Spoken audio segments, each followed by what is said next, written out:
Hari ini kita masuk ke dalam materi hukum acara pidana ya, di mana sebelumnya kita sudah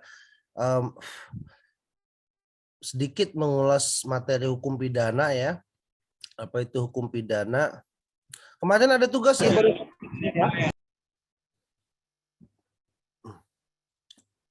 Kemarin ada tugas nggak? Tidak, Pak. Belum ya? Ada tugas, tapi sudah dikerjakan. Sudah ya. Tugas apa itu? Minggu kemarin tentang bentar, Pak. Nah ini kemarin sudah ya pembagian hukum pidana ya. Masih ingat kemarin ini pidana material dan formil itu apa bedanya?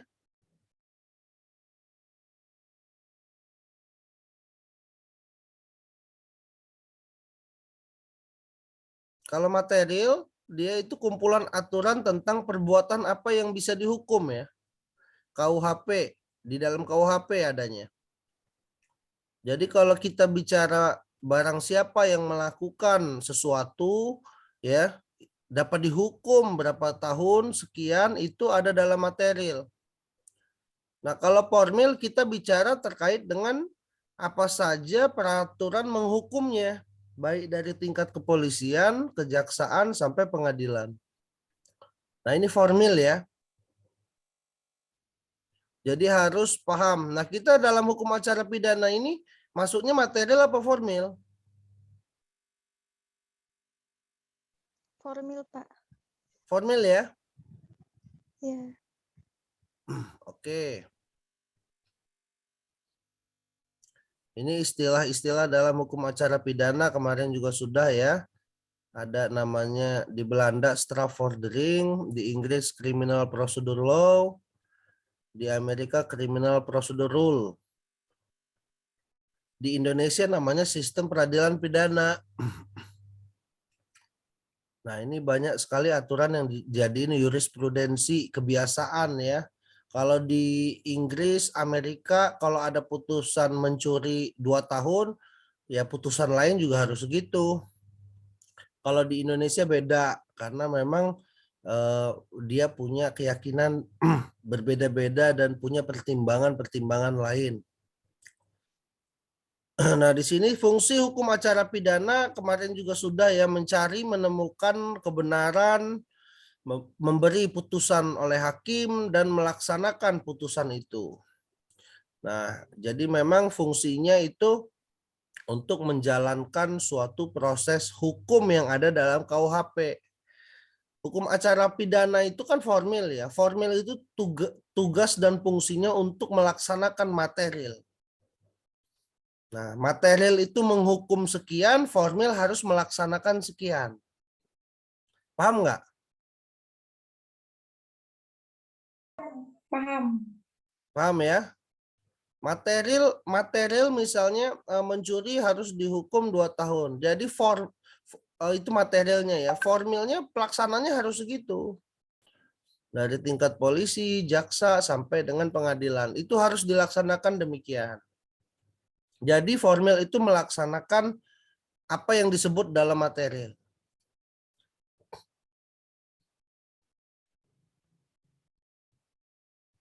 Nah, ini ada asas-asas ya. Peradilan cepat, sederhana, dan biaya ringan. Nah, ini asas hukum acara pidana. Asas ini sama seperti prinsip, kawan-kawan. Semua orang bisa baca pasal, tahu hukum, bisa searching di Google. Nggak usah jadi sarjana hukum juga tahu apa bunyi undang-undang. Ya, tapi belum tentu mereka paham asas. Belum tentu mereka memahami prinsip-prinsip dalam hukum itu sendiri. Dalam pidana, acara pidana ada asasnya. Nah, asas kita itu yang pertama ini ya, peradilan cepat, sederhana, biaya ringan. Ada yang tahu nggak maksud asas ini apa?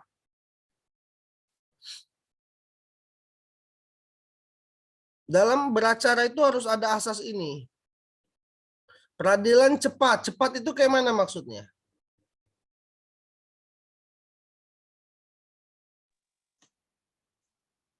Tidak bertele-tele. tidak bertele-tele dan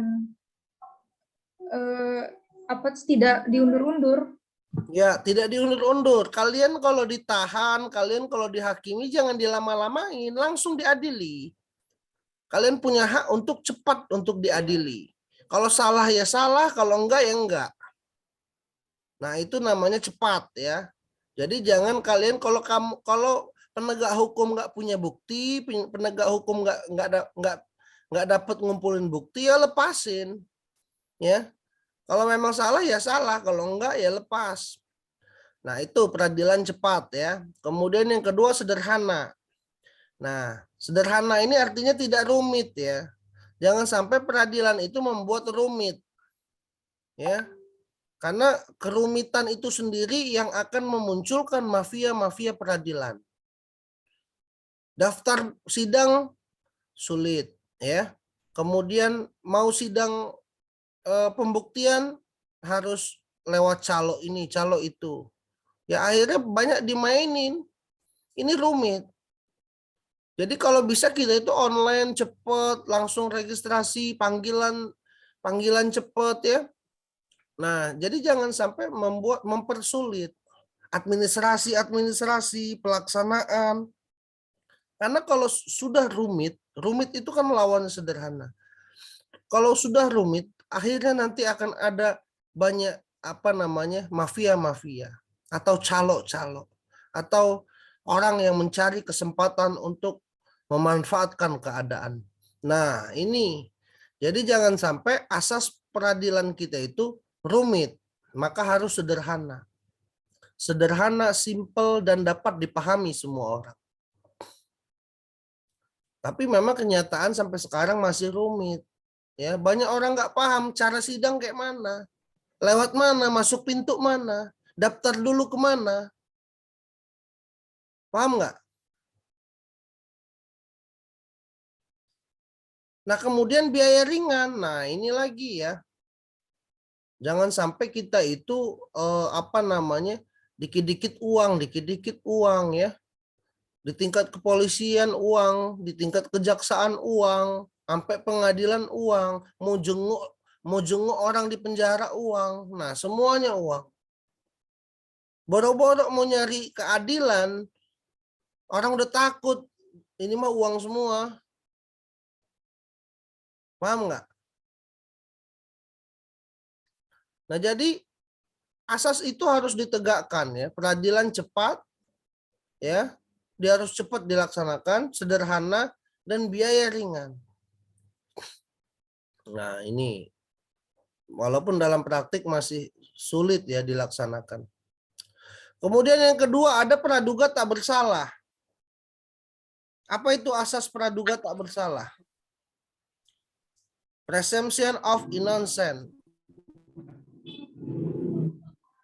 Apa itu?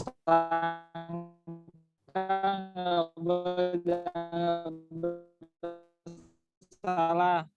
Apa Faisal? Pengadilan belum menyatakan. Oh, suara Faisal ini macet-macet ya? Tersangka tidak boleh dianggap bersalah sampai belum ada kebenaran.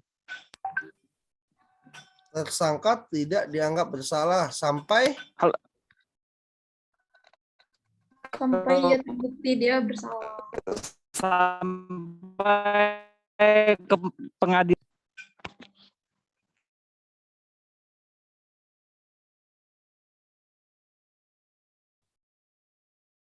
ada yang lain nggak? Tersangka itu nggak boleh ditahan atau dituntut Pak sebelum ada keputusan dari pengadilan yang menyatakan bahwa dia bersalah. Ya, itu hampir benar ya. Jadi dia nggak boleh di penjara ya, bukan nggak boleh ditahan boleh ya. Namanya dia diduga, maka tahan dulu daripada kabur, daripada hilang ya. Dia nggak boleh dikatakan bersalah, dia nggak boleh dihukum sebelum ada putusan hakim. Nah, maka banyak wartawan yang buat tulisan kepala desa A telah melakukan korupsi. Nah, ini udah lebih-lebih dari hakim nih. Isi koran dia udah kayak hakim. Ya. Bupati A telah melakukan penyalahgunaan uang negara sebesar 1 M. Hakim aja belum mutus kok kamu sudah nulis di koran. Ini juga kadang banyak kita ketemukan ya, dikit-dikit orang yang lagi diduga kena pidana ditahan, ternyata nggak kebukti dia dikeluarin, udah dianggap dia pernah di penjara. Ini orang kan nggak tahu bedanya ditahan sama di penjara. Apa bedanya ditahan sama di penjara?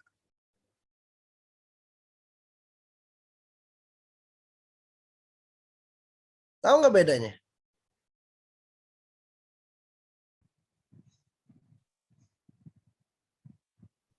Halo? Kalau di penjara dia udah benar-benar bersalah gitu, Pak. Kalau ditahan kan hanya sekedar formalitas untuk mencari kebenarannya. Sampai datangnya bukti-bukti yang valid, Pak. Ya, Sambil menunggu bukti-bukti yang valid. Jadi ditahan itu belum tentu bersalah ya. Iya, betul. Nah, tapi kan kebanyakan perspektif yang terbangun kalau udah pernah ditahan, udah kayak napi. Nah, jauhin itu orang pernah masuk penjara katanya. Nah, ini kesalahan berpikir. Padahal ditahan belum tentu bersalah. Bisa aja salah tangkep, bisa aja bukan dia yang melakukan. Nah, ini masuk presumption of innocence. Bahkan di dalam menjalankan peradilan kawan-kawan ya, jangan sampai polisi, jaksa memang sudah berpikir dia pasti bersalah. Semangat yang dibangun bukan kayak mana caranya ngehukum. Gimana walau nggak kebukti harus dia masuk penjara. Nah, ini semangat yang dibangun. Ya. Jangan semangat untuk menghukum. Kalau seperti itu ya yang benar bisa jadi salah. Kalau memang gimana juga, cuman kamu yang ada di tempat, pasti kamu yang melakukan. Nggak bisa, kumpulin buktinya. Walau dia ada di tempat, benar nggak buktinya menuju ke dia? Kalau enggak ya udah, lepas. Maka di sini harus menegakkan prinsip praduga tak bersalah. Nah, presumption of innocence. Tidak dikatakan dia bersalah, tidak dikatakan dia koruptor, pembunuh, pemerkosa, atau apapun julukan-julukan itu sebelum diputus hakim. Ya, selama belum diputus dia belum bisa disebut bersalah. Nah, ini kalau orang hukum harus paham ini. Ya. Bahkan kita dalam membela klien ya nggak bisa kita disudutkan pasti bersalah, harus ngaku bersalah, nggak boleh. Nggak boleh polisi maksa-maksa. Kalau memang nggak kebukti ya nggak kebukti. Kalau memang mau nuduh saya buktikan, kan gitu. Kamu nuduh saya ya kamu buktikan, nah kan gitu. Jadi jangan langsung sepikiran kamu saya salah, harus ngaku, nggak bisa. Paham ya?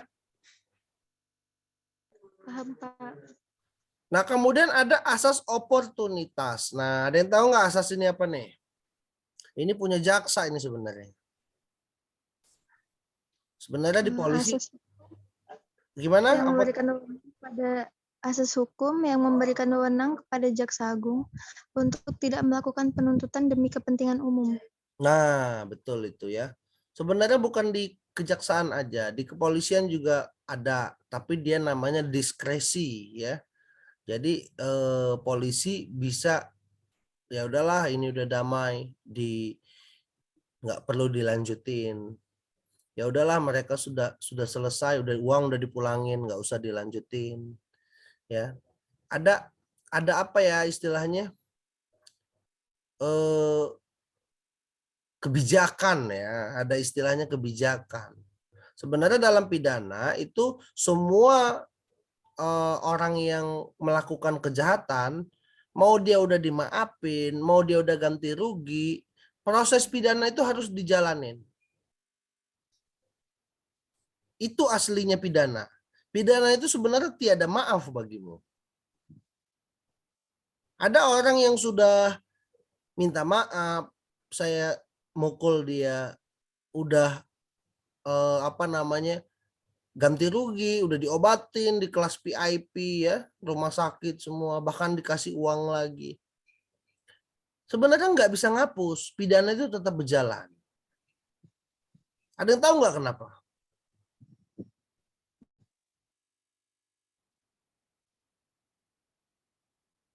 Jadi maaf itu nggak ada dalam pidana aslinya. Sampai saat ini ya. Karena KUHP kita masih pakai punya Belanda. Padahal prinsip asas ideologi hukum kita itu adalah Pancasila. Di mana arahnya adalah gotong royong. Harusnya maaf itu ada. Makanya kadang jaksa punya oportunitas. Polisi punya diskresi. Tapi suka-suka polisi, suka-suka jaksa. Kalau bagi mereka enggak ya enggak. Nah ini yang akhirnya dijadiin mainan untuk nyari uang. Ini yang jadi masalah.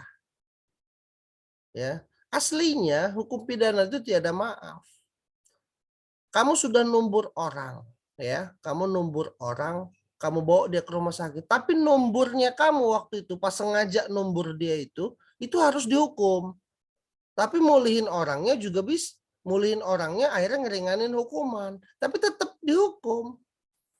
Pidana itu nggak ada maaf sebenarnya. Kenapa kamu sengaja waktu itu mukul? Kenapa sengaja kamu numbur? Itu harus dihukum. Bukan karena maaf langsung selesai, tapi pas lagi ngelakuinnya itu dinilai harus dihukum. Nah itu, tapi kadang ada oportunitas demi kepentingan umum. Ya, kalau dia dihukum, ini orang masa akan rame, masa akan marah semua, atau ini mencoreng nilai keadilan, ya, atau memang budaya mereka seperti itu, diskresi polisi ya udah didamain aja. Nah itu kadang ada polisi-polisi yang bijak, jaksa-jaksa yang bijak itu ada untuk nyelesain masalah. Lebih baik nyelesain masalah daripada menghukum. Nah, kalau menghukum mereka akan lebih bermusuhan, akan lebih bermasalah bertahun-tahun nggak selesai-selesai. Kadang hukuman bukan satu-satunya alasan ya untuk menjerakan. Malah dia mungkin habis dari penjara makin jadi. Ya. Orang baru nyoba-nyoba narkoba di penjara akhirnya jadi bandar narkoba. Orang baru sekali maling sendal jepit di masjid di penjara jadi begal dia maling motor. Ya, kadang penjara malah bikin orang jadi ini ya, jadi kejahatannya meningkat. Nah, ini yang menjadi masalah. Maka kalau bisa didamain, selesain. Mudah-mudahan dia bisa jadi orang yang baik. Tapi kalau sudah 2-3 kali ya udah akhirnya penjara juga. Karena penjara itu, pidana itu kan penjara ya. Pidana atau penjara itu adalah ultimum remedium, upaya terakhir ya. Tahu nggak upaya terakhir?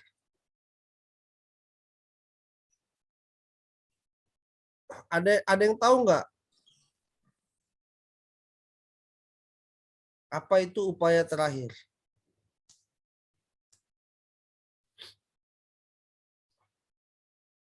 Apa yang dimaksud dengan pidana itu ultimum remedium?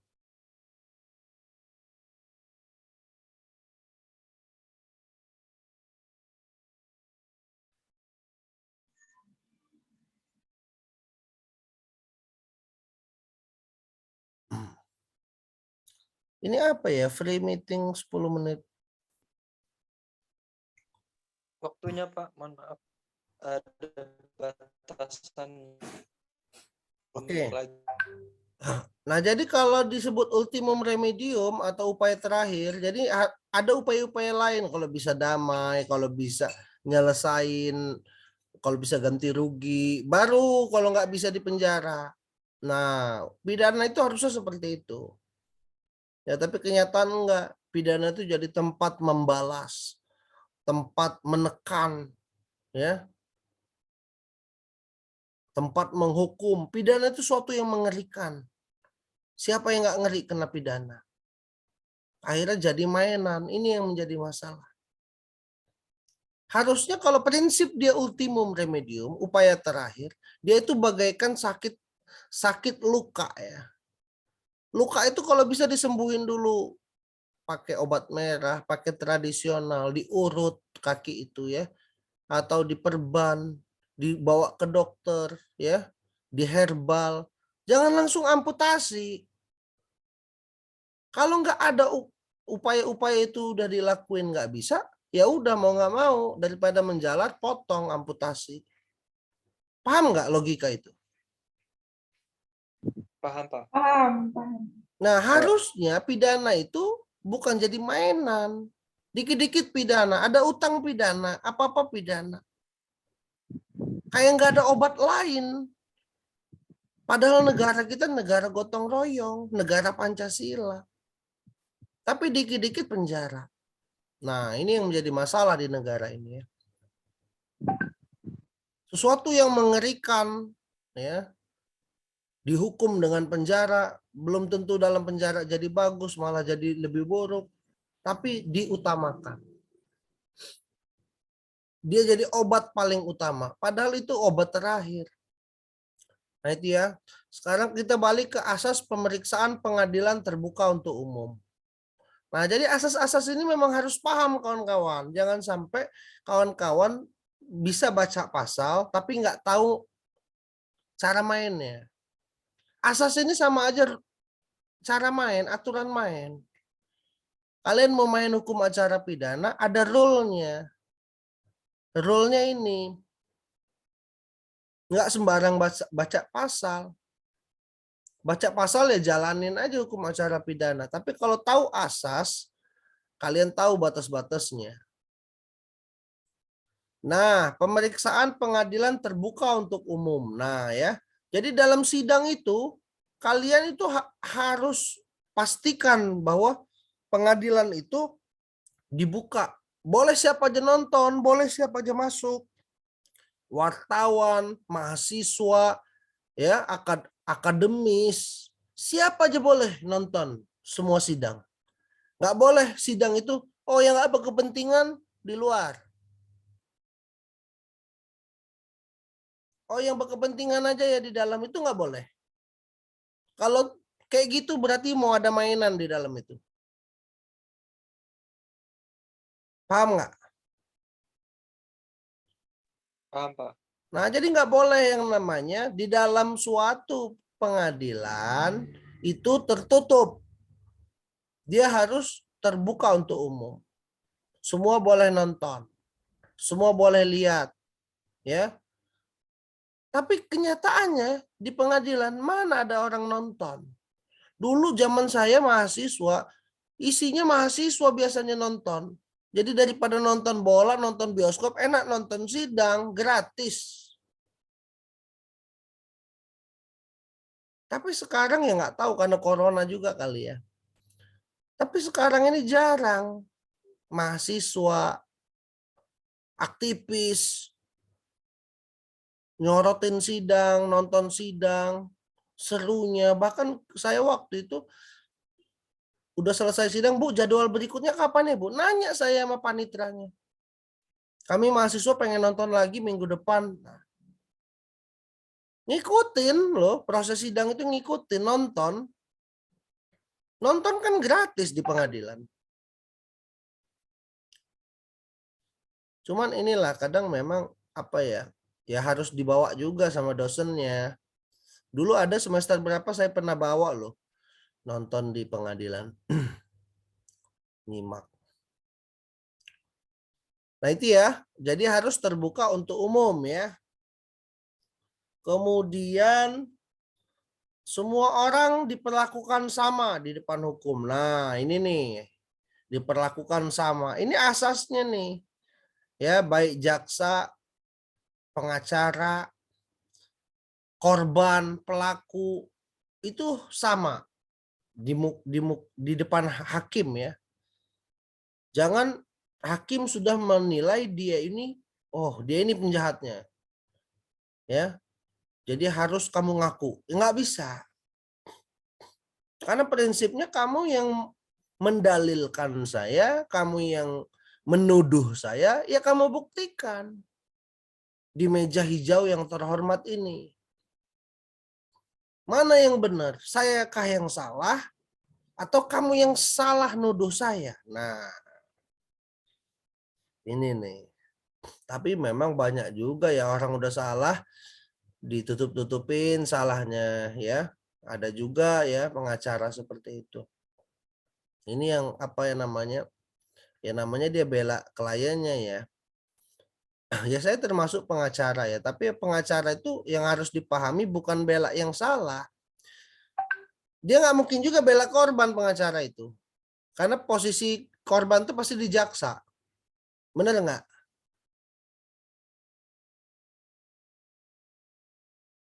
Ada orang dianiaya.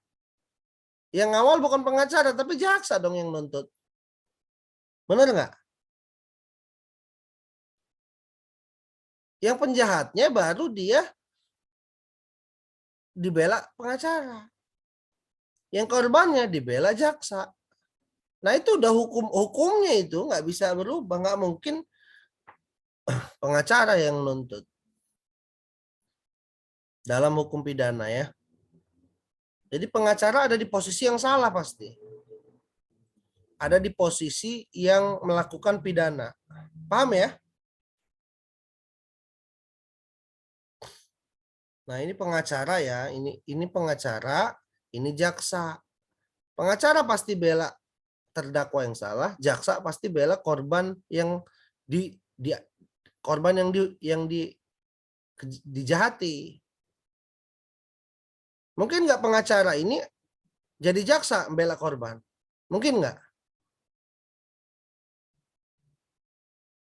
Mungkin nggak? Halo? Ini pengacara bela kejahatan. Ya, bela orang yang jahat. Ini jaksa dia membela korban yang dilukai. Mungkin nggak ditukar? Jaksa yang bela penjahat, pengacara yang bela korban. Mungkin, Pak. Mungkin, Pak. Kenapa? Karena ada manipulasi soal data, Pak. Kayak mana itu manipulasi data?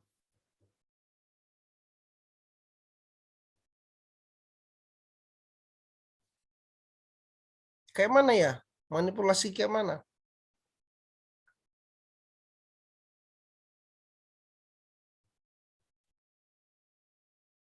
Jadi nggak ada ya, nggak bisa. Memang posisi jaksa itu harus bela korban.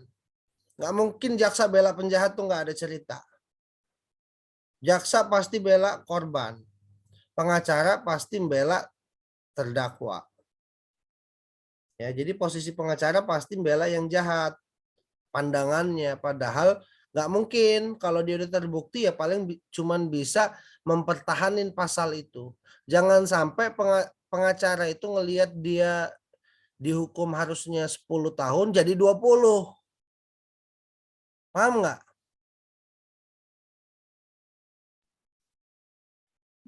Iya, Pak, paham. Paham ya?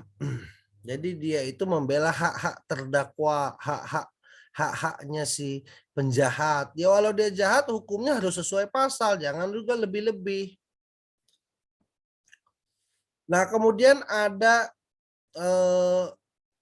ini ya tadi ya, semua orang sama di depan hukum, di depan hakim. Jangan sampai diperlakukan sewenang-wenang ya.